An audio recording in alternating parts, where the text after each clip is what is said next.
Hey y'all, this is Tawanda, also known as TT, and you're watching Tawanda's Culinary and Crafting Creations. Today, I'm going to show you how to make a faux mashed potato out of cauliflower.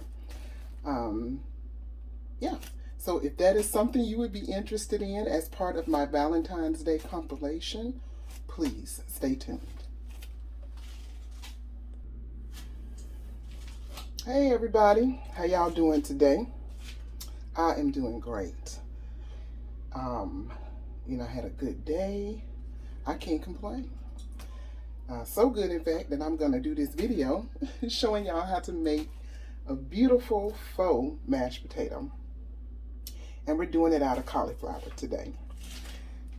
So, of course, I'm going to do 2 heads of cauliflower.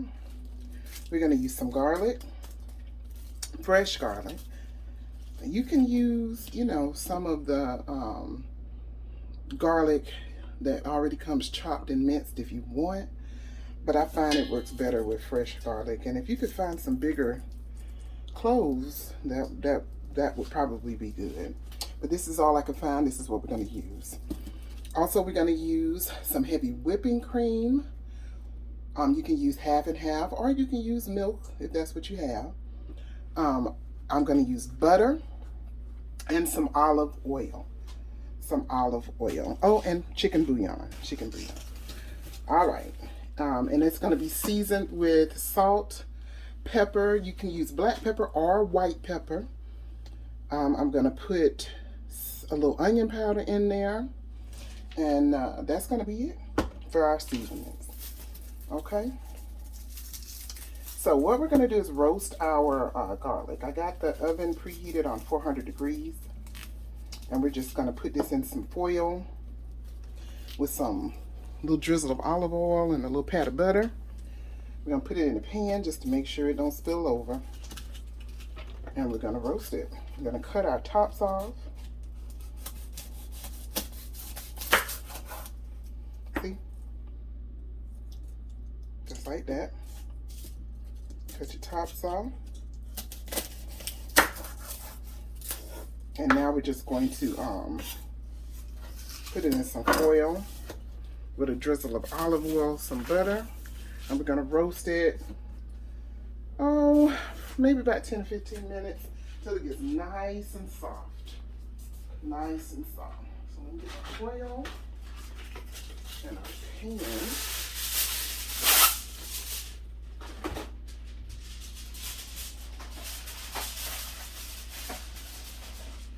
And we're going to be ready.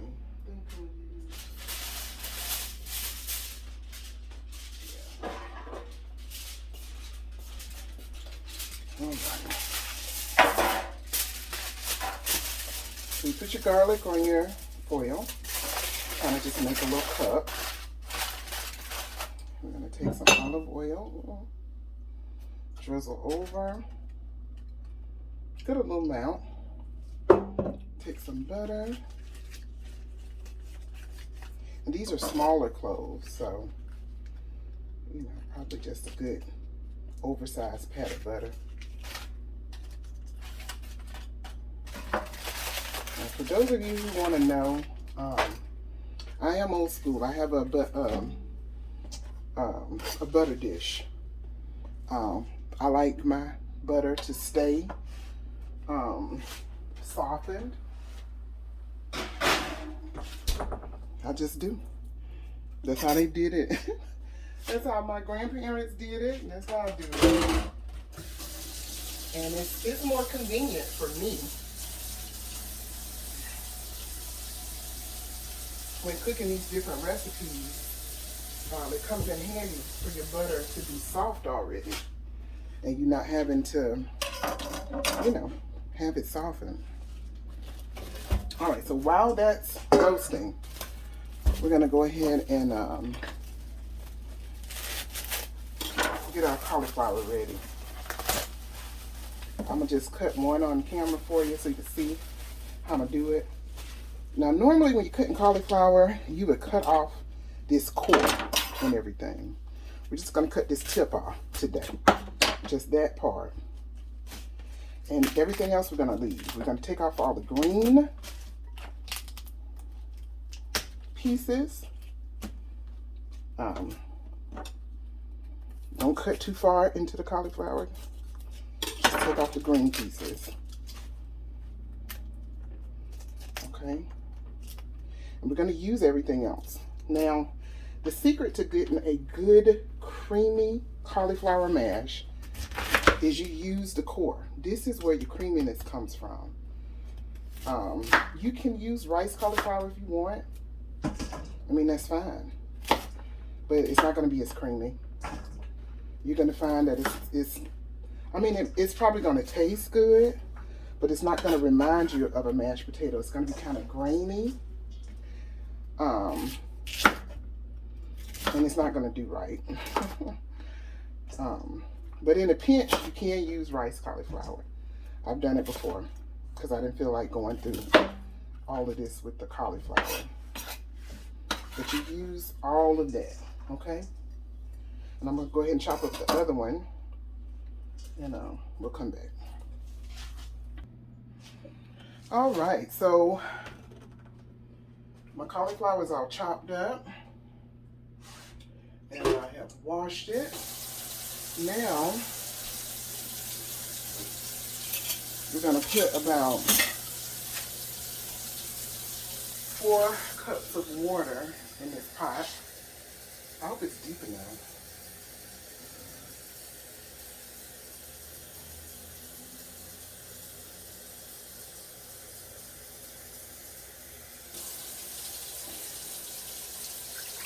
You just want to be able to cover your cauliflower. And then we're just going to take it and put it in there. And if you see any green stems, just take them out, child. It's okay.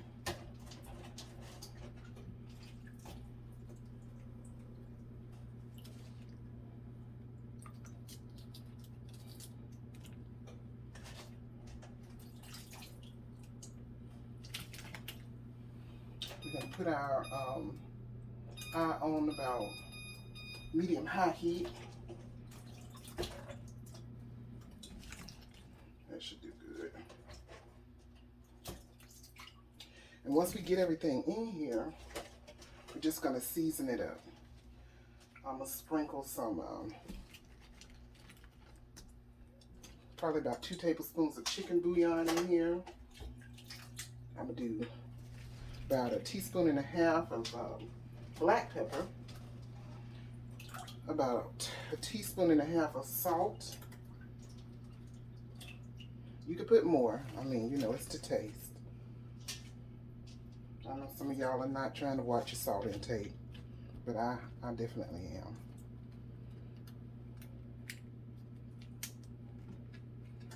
I don't want to have any more than 1/2 teaspoon because you got to remember now, the chicken bouillon is salty too. So, you know, remember that. You don't want to overdo it with your salt. We're trying to be healthy in 2022. Okay, so I said about 2 tablespoons of chicken bouillon. We just sprinkle that in there.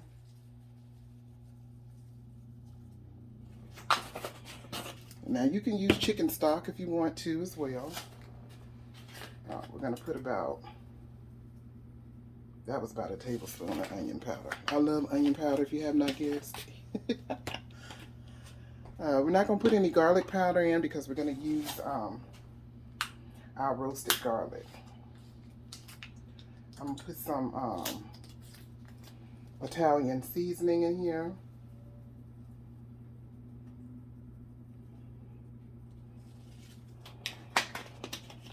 I would say that's probably about 2 teaspoons. And my black pepper. Black pepper to taste.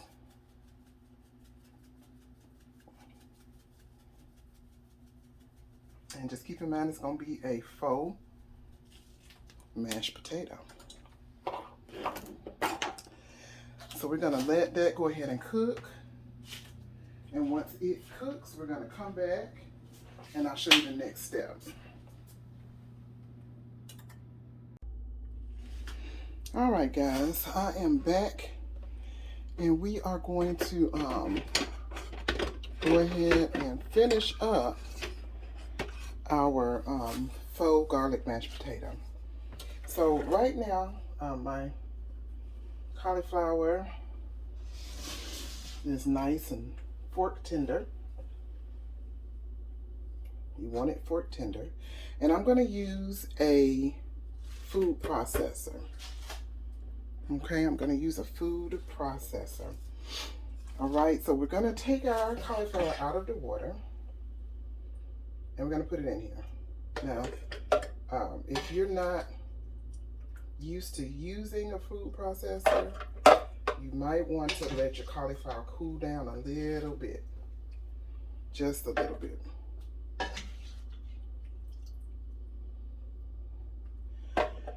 Now, a hack that I use with this, because see what the reason I'm saying let it cool down is because the food processor can build up steam, or pressure rather, steam. It could build up pressure and you don't want it to explode on you. So you have to kind of take it a little slow. And if your food processor is not big enough to hold all of your cauliflower, you can do batches, because I'm probably going to do batches here. I don't want it to go up to the top. Now at this point, excuse me, what you can do is give your cauliflower a little taste. I'm gonna have to get some water, y'all, and see if it is seasoned enough for you.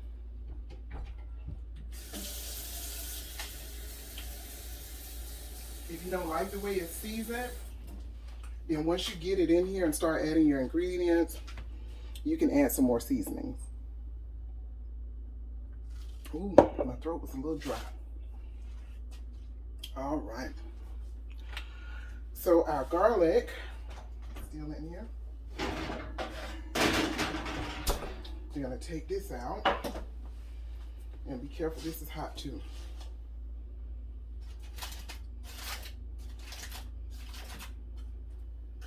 Yeah, it's hot. Real garlicky. All right, so it's hot.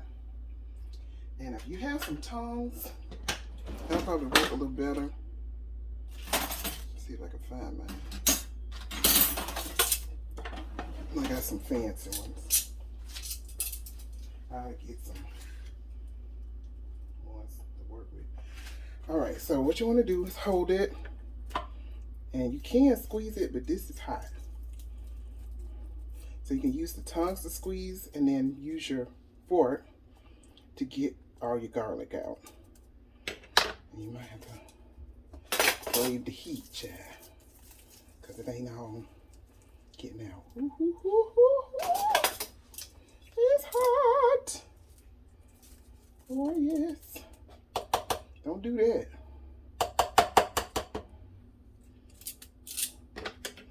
Baby, it's hot. You might want to let it cool off. I'm impatient. But just make sure you get it all out of there.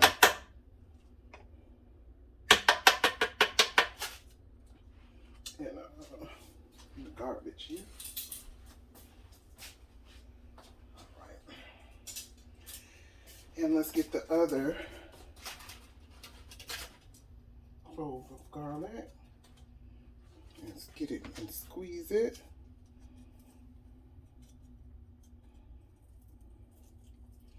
Yeah, that's coming out real good.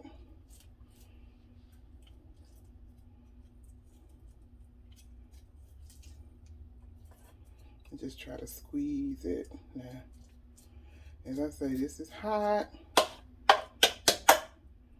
But you want to squeeze as much as you can out of here. You want all that garlicky goodness in your food processor. All right.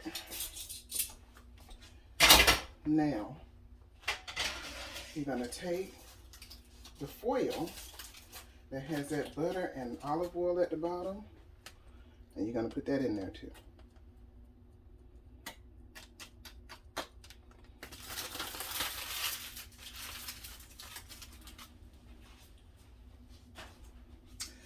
Okay, at this point, you're going to put probably about a good half a stick of butter in there. Remember, we already put some olive oil and butter on your garlic cloves.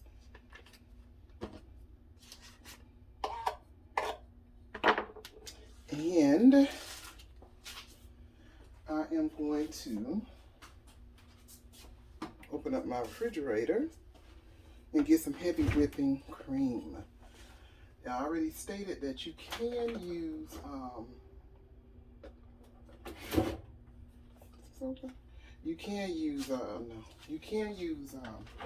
half and half if you don't have heavy whipping cream. I thought I had some already open. I guess not. I be buying so much stuff from the grocery store. Alright. I'm just going to put a splash in for now. That was a little bit more than a splash. And I am going to use a little bit of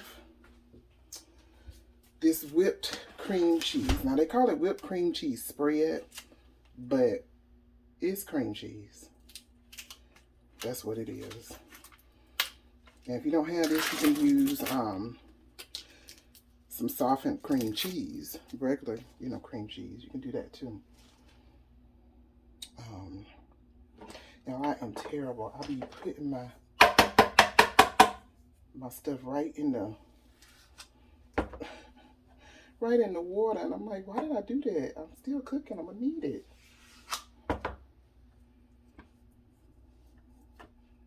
I do that all the time. Okay, so I'm just taking a knife and getting it out. So I'll probably put about a good 3 tablespoons of cream cheese in there. No, that looks more like 2. That's 2 tablespoons. Put this stuff back up.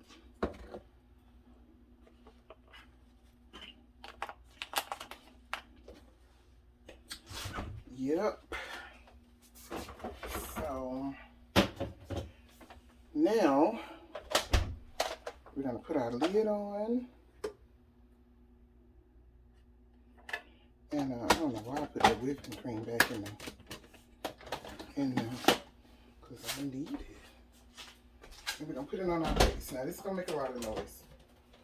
I'm gonna show you how to do it, and then you gotta line it up, get it on there. I'm gonna show you how to do it, and then I'll come back and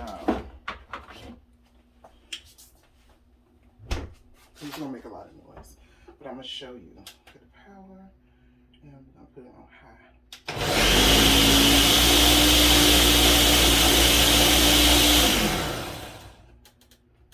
You want to cut it off in intervals, and just pop your lid to let some of that steam out. Now the hack is your cream cheese is cold, and your whipping cream is cold. So that's probably not going to, it's going to help it not build up pressure.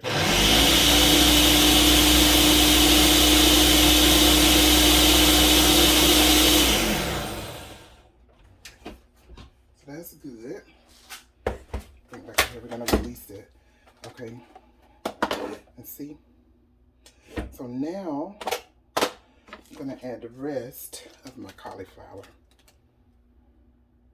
You just use your same old spoon. It's okay. It's just got cream cheese on it. Put that all in there. Drain the water, okay? Because you don't want watery mashed potatoes. Drain it as best as you can. Don't drop it like I just did. My surfaces are clean, guys. Believe that. And yeah, and I just keep doing that. Now I made this for Thanksgiving, and the reception was very well. I don't even think people realized they weren't eating potatoes. Okay, that's just how good it is. It's delicious.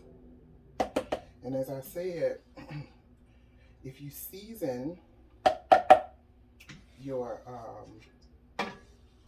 cauliflower while you're boiling it, it helps the flavor a whole lot because it gets in that cauliflower.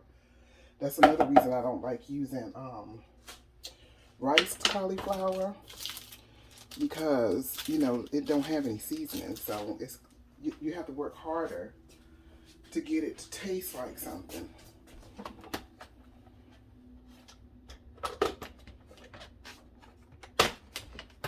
Now I'm gonna put it back on here.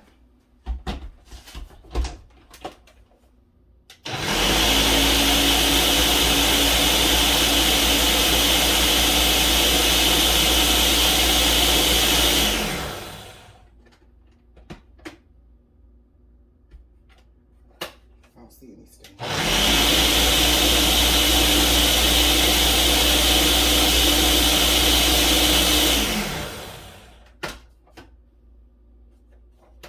One more time.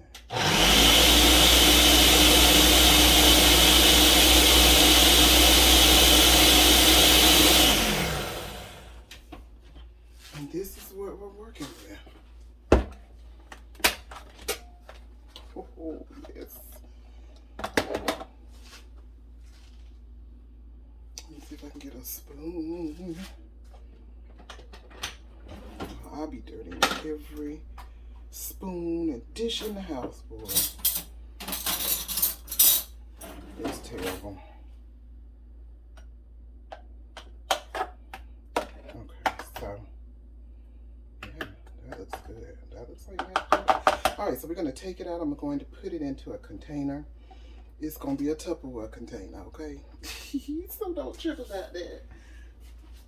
And then I'll be right back. All right, guys, I have taken the cauliflower mash out of the food processor, and as you can see, it is nice and creamy. Nice and creamy, and it tastes delicious.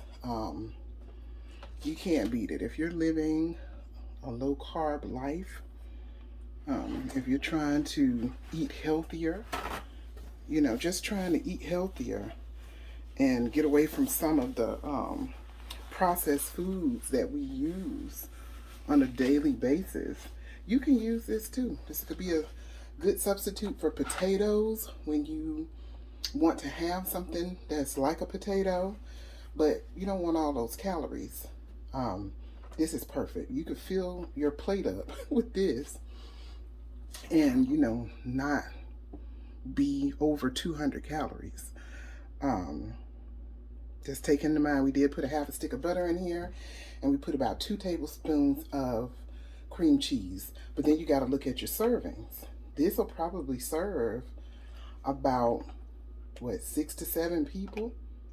So that's about 6 to 7 servings in this bowl. So you divvy those calories up.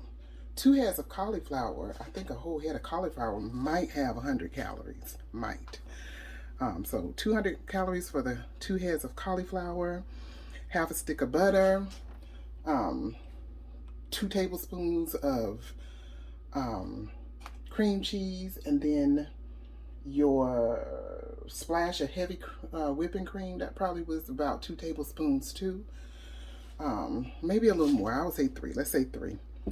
But you divvy all of that up between those 7 servings, and I guarantee you it's probably not over 200 calories. So, and if it is, put it in the comments so I will know. But I don't think it is.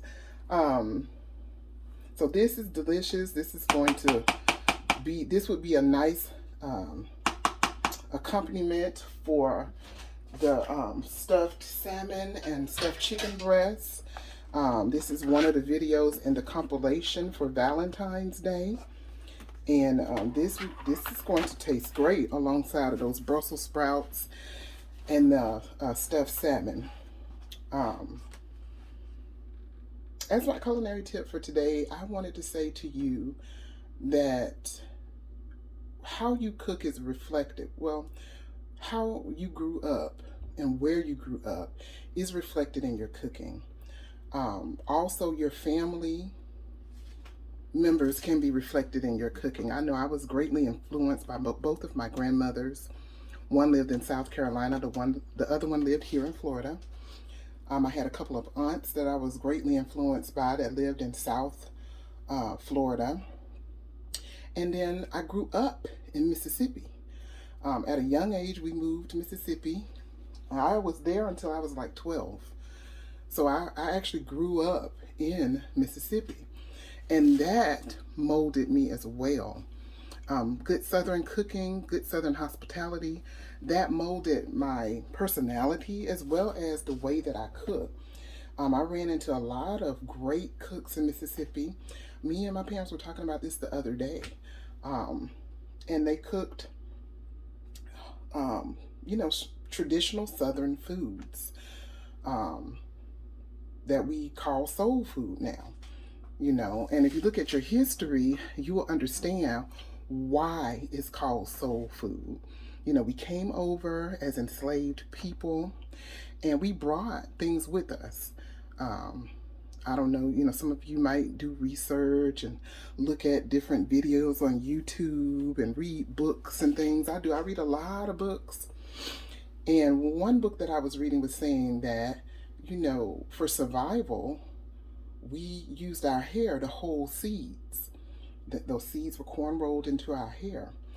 On that crossing, we brought over things with us, seeds and that kind of, and then of course, the people who had enslaved us brought things over too from Africa. And when we got here, this is a whole new environment for us. And the people that, were owner to us, quote unquote owner, because you can't own another human, but that tried to be our owner, they gave us rations to survive on. And most of the time it was things that people at that time would not eat. We got the pig intestines, we got the feet, we got the snout, we got the tail of the pig, the tail of the ox. We got chicken feet. They gave us black-eyed peas, and black-eyed peas at first were used to feed the hogs. And cornmeal, became a part of our diet as well. So as we got here and saw what we had to work with, our survival instincts kicked in. And this is, a condensed version of everything. But, you can go and research on the internet. If you look up the history of soul food, there are several articles there that will give you a great picture of how certain dishes came to be and what dishes are considered soul food. I do know that when we got here, we formed a relationship with the Native Americans, and they taught us different cooking techniques. We learned how to fry from them. We learned, about catching the small game. We learned about corn. We learned about barbecue. Well, some form which later became barbecue. But we learned about cooking, our food in a pit over heat. So we learned about all of that because we had to do that to make the food that we have edible, that we had edible, and also so we could preserve that food. Frying, I don't know if you knew it, but frying is a form of preserving food. If you fry something, it'll last for a couple of days. Whereas, if you just, cook it over an open fire or something, it won't last. So these are the things that we learn. We learn how to slow cook the black-eyed pea down with meat. And we learned how to use foraged greens and also greens that were cultivated at the time to our advantage. Some enslaved people had masters that would allow them to grow things on the land for themselves to supplement the food. And the ones that had those type of masters were able to grow the okra and the corn and other little things. And then we foraged in the woods and we found wild peppers, we found wild berries, wild fruit, apples, and that kind of thing, plums. And we learned how to make stuff. We learned how to preserve things so that in times of famine or times when we didn't have enough, we could go back and get that preserved food and pull that out and eat that. That's why a lot of our grandmothers and great grandmothers did the canning. You canned, you pickled, you preserved. I know my mom and dad had a big garden when we were in Mississippi, so we did a lot of canning and preserving too. So the culinary tip for the day is use your roots. Find out about your history and your family and your culture, and learn that art of cooking, because that will help you to perfect your own art of cooking. Don't forget about your ancestors. Don't forget about your grandmother, your grandfather, your parents. They had wonderful home remedies, wonderful recipes to share. If you just take the time to sit down and talk with them, they have a wealth of knowledge. I know today our young folk, they don't value their elders. And there's value there. You have to remember that. There is value there. So I'm not going to preach. I'm going to get down off my soapbox. But just remember that, okay? And y'all have a great day and have a greater week. All right, bye.